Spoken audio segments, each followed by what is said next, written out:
Hi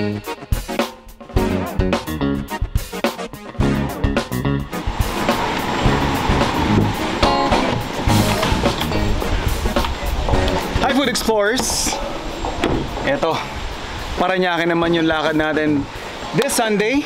Pupuntahan natin yung isa sa mga kaibigan natin, si Andre Anson. At syempre may dala tayong putahing ipapatikim sa kanya at sa kanyang family. At kagaya ng dati, sana pumasa, sana masarapan sila. Siguradong masayang food adventure to. Samahan niyo ako.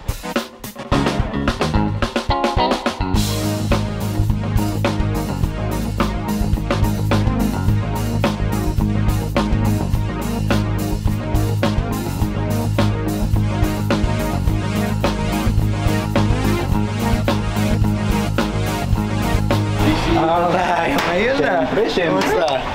Basta, hindi tayo nagkikita ng madalas pero ito, ako na pumunta sa'yo. Dala akong ingredients, siyempre. Alam mo naman, blockbuster yung biryani ni Ermats mo. Mangangahas ako, Brad.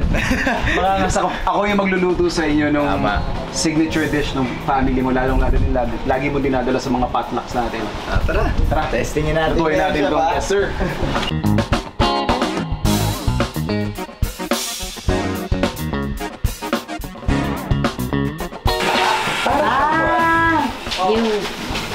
Hindi siya clarified butter. Yung totoong ghee kasi ibang proseso.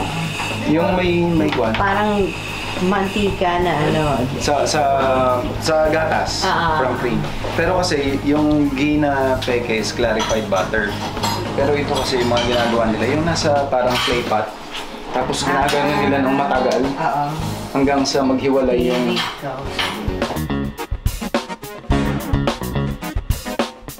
So, we're basically doing one of the critical steps sa paggawa ng biryani is yung washing and soaking yung bigas. So, we're using here aged basmati rice.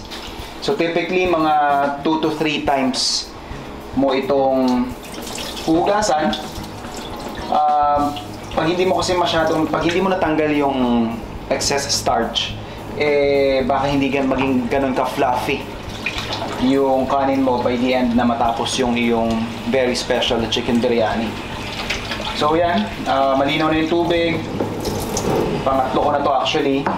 And then we'll just soak this for at least mga 30 minutes. And then pwede na natin ding umpisahan yung iba pang proseso. Matangkad talaga si Angie. Hindi, nagmukha kang ano mali talaga kapantay kayo. I'm not sure kung nanonood ka kay Ermats pag gumagawa siya ng dish niya. Lang ako si kain lang ako. Taga-tigil gumawa.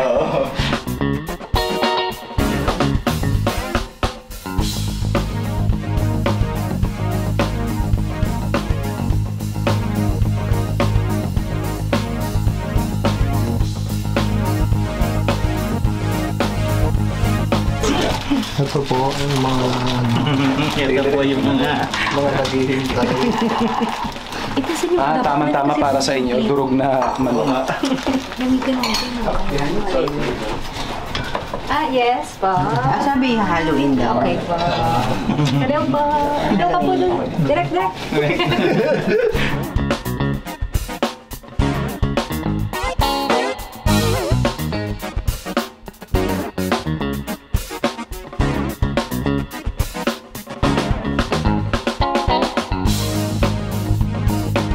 Hello wonderful food explorers! This is your Chef Jay Royol. Kasama natin ang ating kaibigan si Anjay.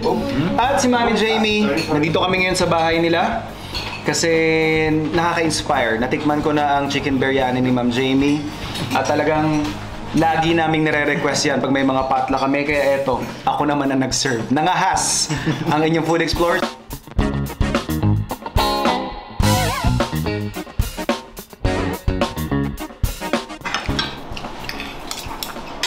For the first timer, huh?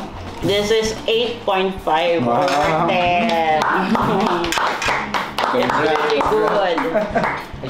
Thank you. So at least confirm.